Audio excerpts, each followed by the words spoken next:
샬롬, 일론 머스크 10번째.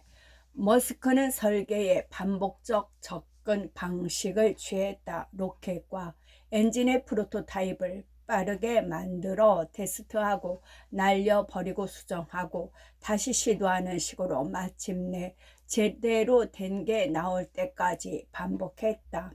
빠르게 움직이고 날려버리고 반복하라. 뮬러는 말한다.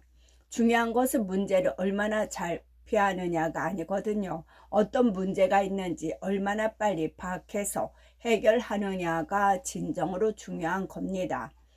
예를 들면 새로운 버전의 엔진을 여러 다양한 조건에서 몇 시간 동안 시험 발사해야 하는지에 대한 일련의 국방 규격 표준이 있었다. 지루하게 짝이 없는 데다가 비용도 많이 드는 접근 방식이었지요. 팀 부자의 설명이다. 일론은 그저 엔진 하나를 만들어서 테스트 스탠드에서 불을 붙여보라고 했어요. 그래서 작동하면 로켓에 장착해 날려보자는 거였지요. 스페이스X는 민간 기업이었고 머스크는 기꺼이 규칙을 어기는 성향이었기에 그렇게 원하는 대로 리스크를 감수할 수 있었다. 부자와 뮬러는 엔진이 고장날 때까지 밀어붙여 한계가 어디까지인지 파악하곤 했다. 반복적 설계에 대한 이러한 신념은 곧 스페이스 X에 언제든 이용할 수 있는 자유로운 테스트 장소가 필요하다는 것을 의미했다. 처음에는 모하비 항공우주 공항을 고려했지만 카운티 유원회에서 2002년 말 스페이스X가 낸 사용 신청에 대해 계속 결정을 미뤘다. 뮬러는 머스크에게 말했다. 모하비에서 벗어나야 해요. 캘리포니아에서는 어려울 것 같아요. 머스크는 그의 12월 로켓 테스트 프로그램으로 유명한 버듀 대학교에서 강연을 했는데 뮬러와 부자도 동행했다. 그곳에서 그들은 파산한 수많은 민간 로켓 회사 중 하나인 빌 에어로스페이스에서 일했던 한 엔지니어를 만났다. 그는 텍사스주 맥그리거 외곽 웨이코 동쪽에서 약 40km 떨어진 곳에 있는 빌 에어로스페이스에 버려진 테스트장에 대해 설명하며 여전히 그 지역에 살고 있던 예전 직원의 휴대전화 번호를 알려주었다. 머스크는 그날 바로 자신의 비행기로 그곳에 가보기로 결정했다. 가는 길에 그들은 존 앨런이라는 그 직원에게 전화를 걸었다. 앨런은 텍사스 주립기술대학 교정에서 그들의 전화를 받았다. 그는 실직한 후 거기서 컴퓨터 코딩을 공부하고 있었다. 앨런은 머스크나 스페이스에 대해 들어본 적이 없었지만 옛 테스트장의 삼각대 아래에서 그들을 만나기로 했다. 머스크의 제트기로 사막에 도착했을 때 그들은 쉽게 그 삼각대를 찾을 수 있었다. 높이가 33m나 되는 삼각대 밑에 앨런이 낡고 오래된 세브렉 픽업 트럭을 세워놓고 서 있었다. 대박! 뮬러가 현장을 둘러보며 부자를 향해 중얼거렸다. 우리가 필요로 하는 거의 모든 것이 여기 있네요. 무성한 잔디 위로 테스트 스탠드와 급수 시스템, 로켓 발사 관제소가 갖춰져 있었다. 부자는 이 시설을 얼마나 잘 활용할 수 있을지에 대해 열변을 토해내기 시작했다. 머스크는 그를 옆으로 끌어당겼다. 이 모든 것이 얼마나 훌륭한지 그만 말해요. 더 비싸게 만들고 있잖아요. 머스크는 결국 그 자리에서 앨런을 고용했고 맥그리거 부지와 버려진 장비를 연간 고작 45,000달러에 임차할 수 있었다. 그렇게 해서 윌러와 부자가 이끄는 불굴의 로켓 엔지니어 소대가 텍사스 사막의 콘크리트와 방울뱀이 산재한 척박한 부지에서 가끔씩 머스크의 시차를 받으며 엔진을 점화하여 예정에 없던 빠른 분해라는 이름의 폭발을 일으키는 버디 무비가 시작되었다. 멀린의 첫 시험 가동은 2003년 3월 11일 뮬러의 생일날 밤에 이루어졌다. 둥이와 액체 산소를 엔진의 연소실에 주입하여 단 0.5초 동안 연소시켰고 그것으로 메커니즘이 제대로 작동한다는 것을 확인할 수 있었다. 그들은 머스크가 어떤 우주 컨퍼런스에서 연설하고 선물로 받아온 $1,000짜리 레미마 미팅 곤약 한 병으로 성공을 축하했다. 머스크의 수행비서 메리베스 브라운이 축하할 만한 일이 생겼을 때 쓰라고 뮬러에게 준 곤약이었다. 그들은 종이컵으로 그것을 나눠 마셨다. 있는 것으로 즉석 처리하라. 뮬러와 그 팀은 하루 12시간씩 맥그리거에서 엔진을 테스트하고 아우베 스테이크하우스에서 저녁을 해결한 후 머스크와 심야 전화 회의를 하곤 했다. 그때마다 머스크는 기술적인 질문을 쏟아냈는데 엔지니어가 답을 모를 때면 종종 통제된 상태에서 타오르는 엔진처럼 분노를 폭발시키곤 했다. 그러면 엔지니어들은 밤늦게까지 머리를 맞대고 개선점을 찾지 않을 수 없었다. 머스크는 자신의 리스크 내성을 바탕으로 엔지니어들에게 현장에서 임시 변통 해결책을 찾도록 압박했다. 엔지니어들은 뮬러가 텍사스로 가져온 공작 기계를 사용하여 그 자리에서 무엇이든 만들어 문제를 해결하려 애쓰곤 했다. 어느 날 밤 번개가 텍스트 스탠드를 강타하여 연료 탱크의 가압 시스템을 망가뜨렸다. 그 결과 탱크의 차단막 중 하나가 부풀어 오르고 찢어졌다. 일반적인 항공우주 회사라면 수개월에 걸쳐 탱크 교체 작업을 했을 것이다. 하지만 머스크는 아니, 그냥 고치면 돼요. 망치 몇 개를 들고 올라가서 두들려 펴고 용접으로 때운 후 계속 진행하는 겁니다. 라고 말했다. 부자는 말도 안 되는 소리라고 생각했지만 보스의 명령을 따르는 게 낫다는 사실을 터득한 상태였다. 그래서 그들은 텍스트 스탠드로 나가서 돌출 부위를 두드려 폈다. 머스크는 직접 감독하기 위해 자신의 비행기를 타고 3시간을 날아왔다. 머스크가 나타나자마자 우리는 탱크에 가스를 넣으며 테스트하기 시작했는데 탱크가 견뎌내더군요. 부자는 말한다. 일로는 어떤 상황에서 무슨 문제가 발생하더라도 해결책을 찾을 수 있다는 믿음을 주는 사람입니다. 덕분에 우리는 많은 것을 배웠지요. 그리고 실제로 재미도 있었고요. 또한 그 덕분에 스페이스X는 초기 로켓을 테스트하는데 몇 달을 절약할 수 있었다. 물론 항상 성공하는 것은 아니었다. 머스크는 2003년 말 엔진 연소실 내부의 한 확산 소재 균열이 발생했을 때도 마찬가지로 색다른 접근 방식을 시도했다. 처음에 하나 이어서 또 하나 또 하나, 그렇게 우리가 만든 최초의 연소실 3개의 균열이 생겼어요. 뮬러의 회상이다. 말 그대로 재앙이었지요. 나쁜 소식을 듣자 머스크는 뮬러에게 고칠 방법을 찾으라고 지시했다. 그냥 버릴 수는 없어요. 뮬러는 고칠 방법이 없습니다. 라고 대답했다. 머스크를 격분하게 만드는 종류의 발언이었다. 그는 뮬러에게 비행기를 보낼 테니 그 3개 연소실을 싣고 로스앤젤레스 스페이스X 공장으로 날아오라고 지시했다. 그의 아이디어는 에폭시 접착제를 균열에 스며들도록 도포해 문제를 해결하자는 것이었다. 뮬러가 말도 안 되는 미친 아이디어라고 말했고 둘 사이에는 고성이 오갔다. 그러다 마침내 뮬러가 물러섰다. 그는 팀원들에게 말했다. 그게 결정권이잖아.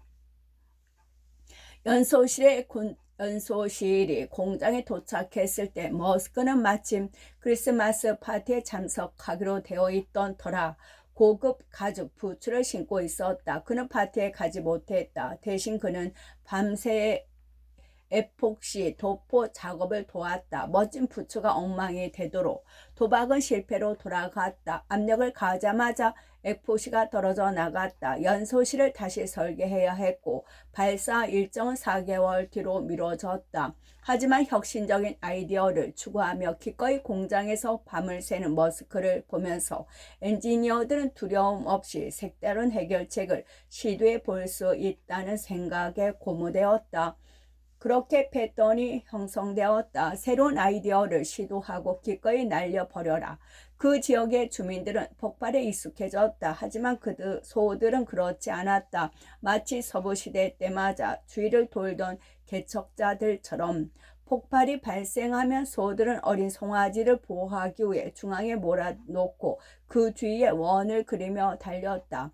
맥그리거의 엔지니어들은 이를 관찰하기 위해 이른바 카우캠을 설치했다. 19장 워싱턴으로 가다. 스페이스X 2000에서 2003년 인재 영입. 머스크는 개인 생활에서든 직장 생활에서든 사람들과 자연스럽게 파트너 관계를 맺지 못한다. 집토와 페이팔에서 그는 동료들에게 영감을 주고 겁을 주고 때로는 괴롭힐 수도 있다는 것을 보여주었다. 하지만 동료에는 그의 능력밖의 일이었고 존중은 그의 전성이 아니었다. 그는 권력을 공유하는 것을 좋아하지 않았다. 몇 안 되는 예외 중 하나가 2002년 스페이스X에 입사하여 결국 사장 자리에 오른 퀸 쇼웰과의 관계다. 그녀는 로스앤젤레스에 있는 스페이스X 본사에서 머스크 바로 옆 칸막이에 앉아 20년 넘게 머스크와 함께 일하고 있다. 그 누구보다 오랫동안 머스크와 함께 일한 셈이다. 직설적이고 날카로운 말투와 대담한 성격을 가진 그녀는 무례한 선을 넘지 않는 입담의 고교 농구 선수이자 치어리더 캡틴 출신다운 유쾌한 자신감까지 겸비했다. 느긋하면서도 자기 주장이 강한 쇼웰은 머스크의 눈치 보는 일 없이 솔직하게 말할 수 있고 보모처럼 굴지 않으면서도 그의 지나친 형태에 반박할 수 있다. 그녀는 머스크를 동료처럼 대하면서도 그가 창업자이자 상사라는 사실을 잊지 않고 그에 걸맞게 존중한다. 어린 시절 이름은 퀸 롤리였던 그녀는 시카고 북쪽 교회 마을에서 자랐다. 고등학교 2학년 때 어머니와 함께 여성공학자 협회의 좌담회에 갔다가 건설 사업체를 운영하던 멋진 옷차림의 여성 기계 엔지니어에게 매료되었다. 나도 저 여자처럼 되고 싶어. 이런 마음이 든 그녀는 인근 로스 웨스턴 대학의 공학부에 지원하기로 결심했다. 로스 웨스턴 대학교를 선택한 것은 과외 활동이 풍부했기 때문입니다. 그녀는 나중에 그곳 학생들 앞에 서서 이렇게 말했다. 세상 물정을 모르고 따분한 너드라는 꼬리표가 붙을까봐 두려웠어요. 하지만 지금은 너드가 된 것이 정말 자랑스럽습니다. 1986년 시카고 IBM 지사로 면접을 보러 가던 중 그녀는 걸음을 멈추고 매장 창문 너머로 TV 화면을 지켜보았다. TV에서는 고등학교 교사이자 우주 비행사인 크리스탑 맥콜리프 등을 태운 우주 왕복선 챌린저호의 발사 장면이 중계하고 있었다. 고무적인 영감을 줄 것으로 기대되던 그 순간 이륙 1분 만에 챌린저호가 폭발하면서 공포로 바뀌었다. 쇼웰은 너무 큰 충격을 받은 나머지 면접을 제대로 치르지 못했다.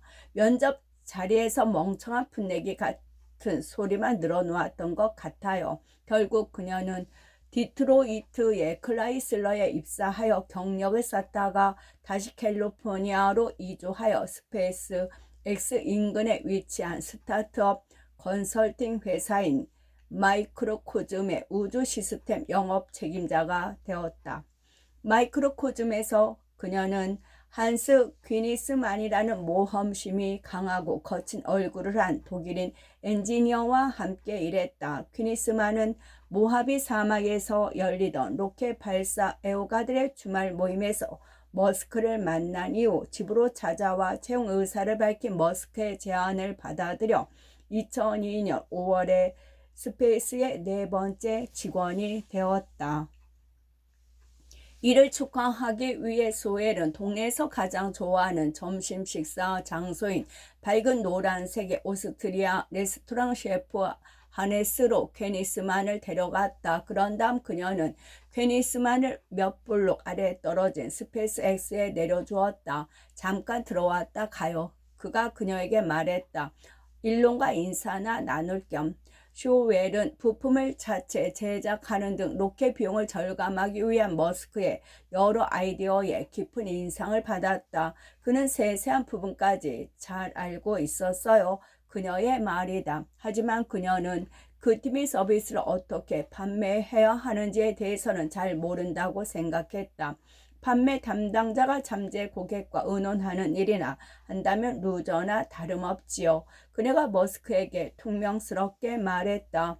다음날 쇼웰은 머스크의 비서로부터 전화를 받았다. 머스크가 사업개발 담당 부사장 자리를 맡아주기를 원한다며 그 문제에 대해 이야기를 나누고 싶어 한다는 내용이었다. 당시 쇼웰은 두 자녀를 둔 상태에서 이혼 절차를 밟고 있었으며 마흔을 눈앞에 두고 있었기에 변덕스러운 백만장자가 운영하는 위험한 스타트업에 합류한다는 것이 그다지 내키지 않았다. 하지만 그녀는 3주에 걸쳐 고민에 고민을 거듭한 후 스페이스X 경화증에 걸린 로켓 산업을 혁신적으로 변화시킬 잠재력을 가지고 있다는 결론을 내렸다.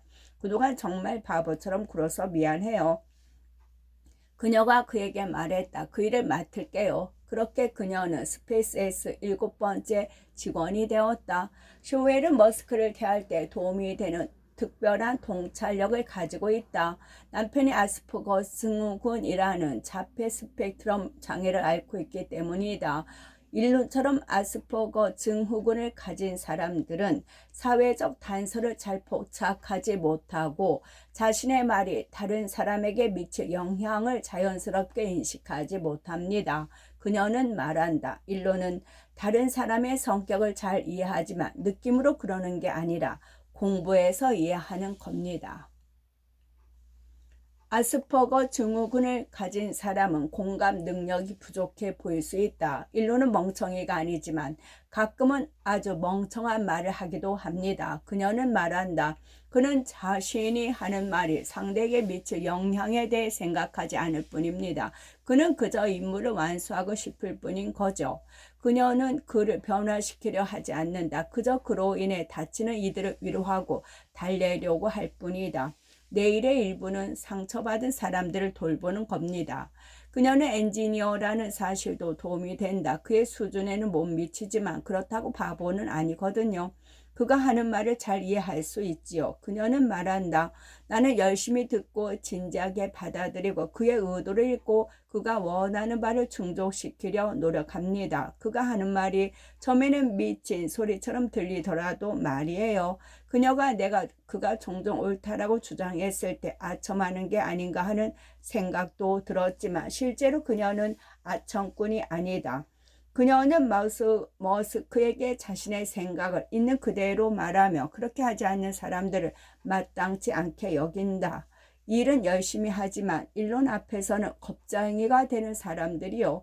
그녀가 몇 명의 이름을 거론하며 한 말이다. 나사와의 계약. 2003년 쇼웰이 스페이스X에 입사하고 몇 달 후 머스크는 그녀를 대동하고 워싱턴으로 향했다. 그들의 목표는 새로운 유형의 소형 전술통신 위성인 TACSAT의 발사 계약을 국방부로부터 따내는 것이었다. TACSAT는 지상군 지휘관이 이미지와 여타 데이터를 신속하게 얻을 수 있도록 돕는 위성이었다. 국방부 근처의 중국 식당에 가서 식사를 하던 중에 머스크의 이가 부러졌다. 당황한 머스크는 계속 입을 손으로 가렸고 그녀는 그런 그를 보고 웃기 시작했다. 머스크가 부러진 이를 숨기려고 애쓰는 모습이 정말 재미있었어요. 그들은 야간 진료를 하는 치과를 찾아가 부러진 이의 임시로 치관을 씌웠다. 두 사람은 다음날 아침 국방부 회의에 참석할 수 있었고 그곳에서 350만 달러의 스페이스X 첫 번째 계약을 체결했다. 2003년 12월 머스크는 스페이스X에 대한 대중의 관심을 높이기 위해 펠컨 1호 로켓을 워싱턴으로 가져가 국립항공우주박물관 밖에서 공개하는 행사를 열었다. 스페이스X는 로스앤젤레스에서 7층 높이의 로켓을 운반하기 위해 밝은 파란색 받침대를 갖춘 특수 트레일러를 제작했다. 머스크는 행사에 쓸 로켓의 프로토타입을 준비하기 위해 마친 데드라인을 정해놓고 생산에 박차를 가하도록 지시했다. 회사의 많은 엔지니어들에게 이것은 본래 업무에 방해만 되는 엄청난 소동처럼 보였지만 나사의 국장인 스키프는 경찰의 호의를 받으며 인디펜던스 애비뉴를 행진하는 로켓을 보고 깊은 인상을 받았다. 그는 이 톡톡 튀는 스타트업을 평가해 보기 위해 임원 중 한 명인 리엄 사스필드를 캘리포니아로 파견했다. 사스필드는 스페이스X는 훌륭한 제품과 탄탄한 잠재력을 보여주고 있습니다. 이 벤처에 나사가 투자하는 것은 충분히 타당하다고 할 수 있습니다. 라고 보고했다. 사스필드는 국제우주정거장의 도킹 시스템에서부터 엔진 과열의 원인에 이르기까지 고도의 기술적인 문제에 대한 정보를 얻고자 하는 머스크의 열망에 감탄했다.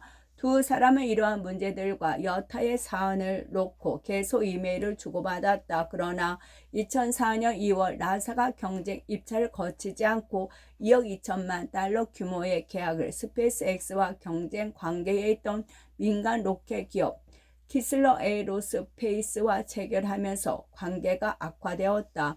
이것은 국제우주 정거장에 보급품을 공급할 수 있는 로켓에 대한 계약이었는데 머스크는 스페이스X도 수행할 수 있는 과업이라는 생각이 들었다. 그리고 결과적으로 그의 생각이 옳았던 것으로 드러났다.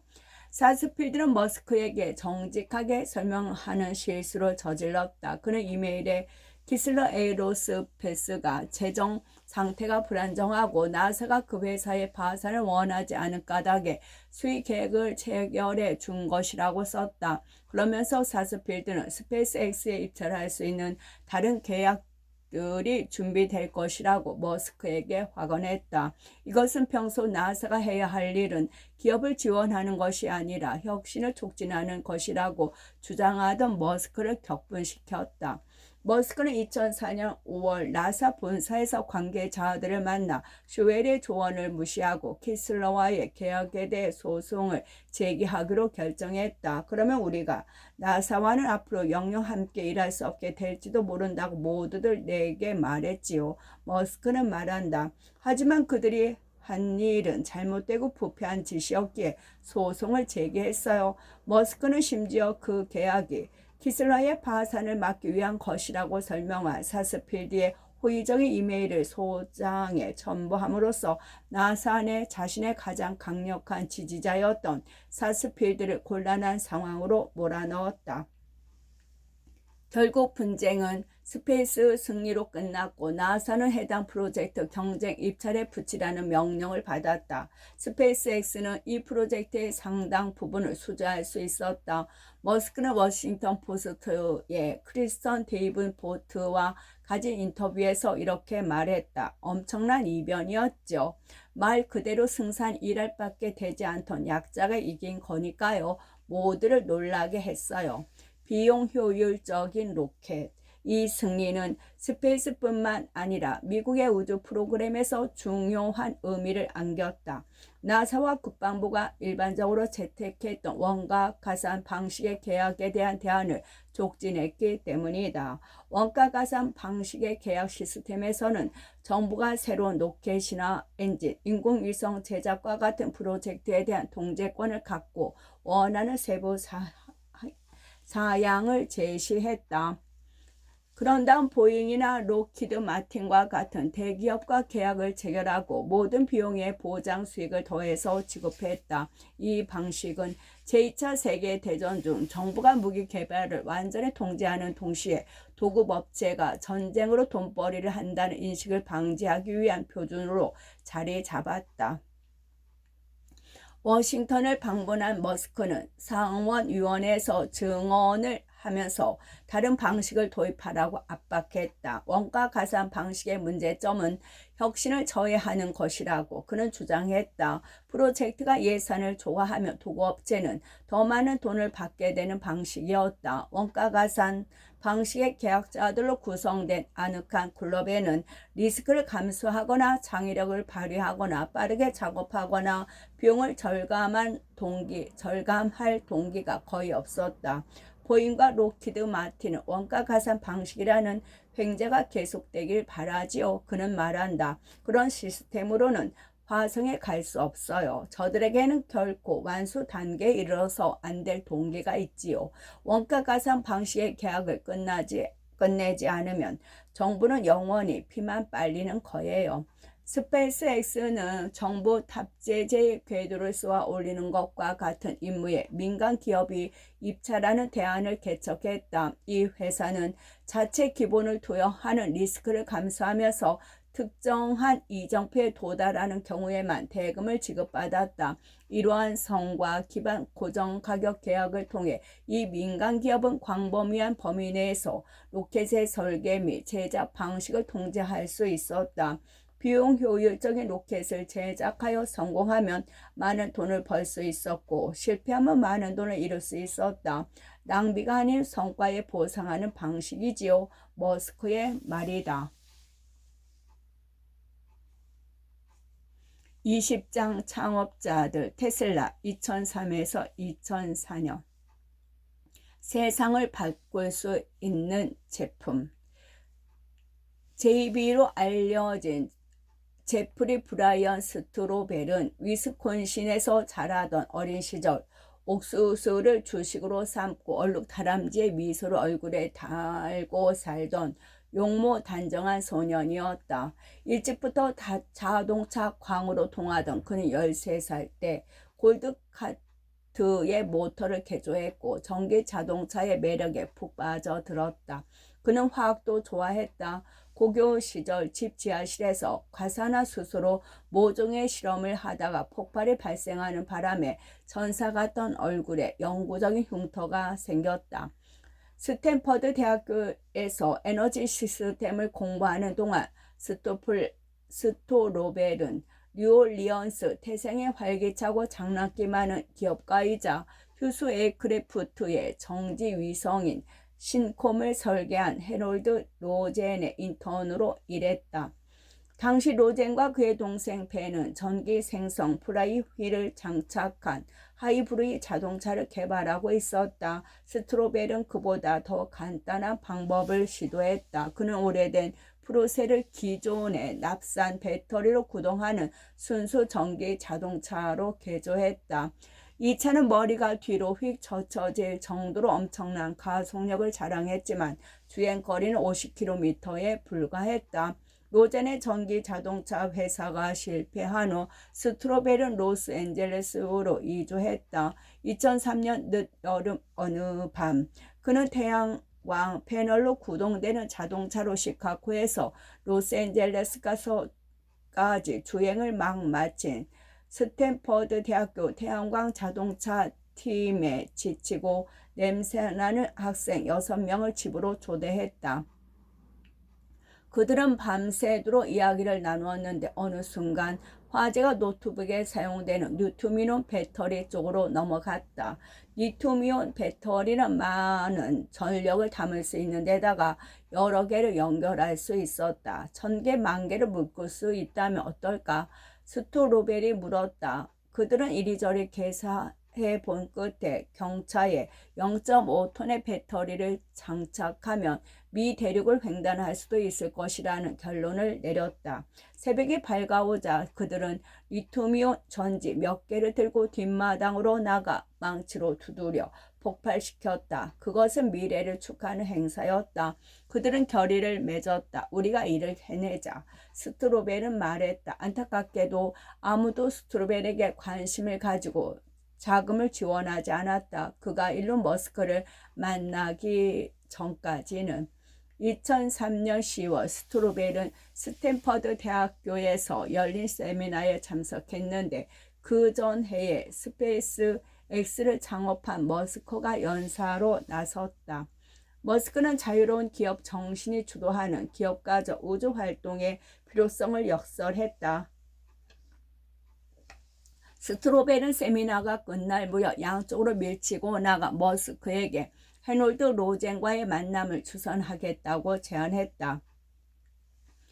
로젠은 우주산업계의 전설이었지요. 그래서 스페이스X 공장에 방문하도록 그들을 초대했어요. 머스크의 말이다. 공장 견학은 훈훈하게 흘러가지 않았다. 당시 77살이던 로제는 머스크의 설계에서 이런저런 부분이 실패할 것이라고 지적하면서 유쾌하고 자신감 넘치는 태도를 취했다. 근처의 해산물 레스토랑에 점심을 먹으러 갔을 때 머스크는 인터넷 서비스를 제공하는 전기 드론을 만들겠다는 로젠의 최근 아이디어를 멍청하다고 비난하며 응수했다. 일론은 즉각적으로 자신의 견해를 형성하는 사람이지요. 스토로벨의 말이다. 머스크는 그날의 지적인 스파링이 흥미로웠다고 기억한다. 로젠과 스토로벨은 매우 흥미로운 사람들이었기에 훌륭한 대화를 나누었지요. 그 아이디어는 바보 같았지만 말이에요. 대화를 계속 이어가고 싶었던 스토로벨은 리튬이온 배터리를 이용하여 전기 자동차를 만들겠다는 자신의 아이디어로 주제를 바꿨다. 펀딩에 나설 줄 사람을 물색하던 상황이나 꽤나 얼굴 두텁게 저신하고 있었지요. 스토로벨의 말이다. 스토로벨이 그 배터리의 성능이 얼마나 좋아졌는지 설명하자 머스크는 놀라움을 표했다. 머스크는 그에게 이렇게 말했다. 나도 사실 한때 스탠퍼드 대학원에 들어가 고밀도 에너지 저장에 대해 연구하려고 했었어요. 세상에 가장 큰 영향을 미칠 수 있는 것이 무엇일까 고민하던 시절에 전기 자동차와 함께 에너지 저장을 목록에 상위에 올려놓았었거든요.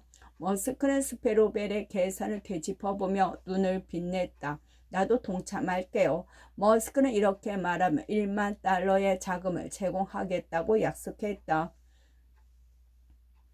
스토로벨은 머스크에게 당시 자신의 동일한 아이디어를 추구하던 소규모 회사 AC 프로피셜의 공동 창업자 톰 게이지와 앨런 코고니를 만나 이야기를 나눠볼 것을 제안했다.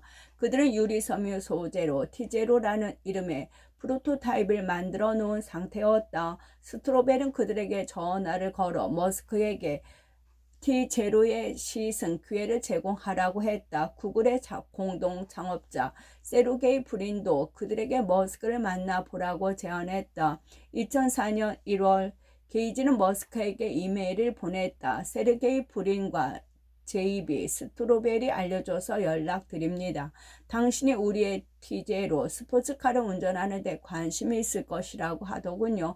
지난 월요일에 파이퍼 미국 닭지에 제작한 스포츠카 파이퍼와 대결했는데 1.8마일 트랙에서 5번 경주에서 4번을 이겼습니다. 끝.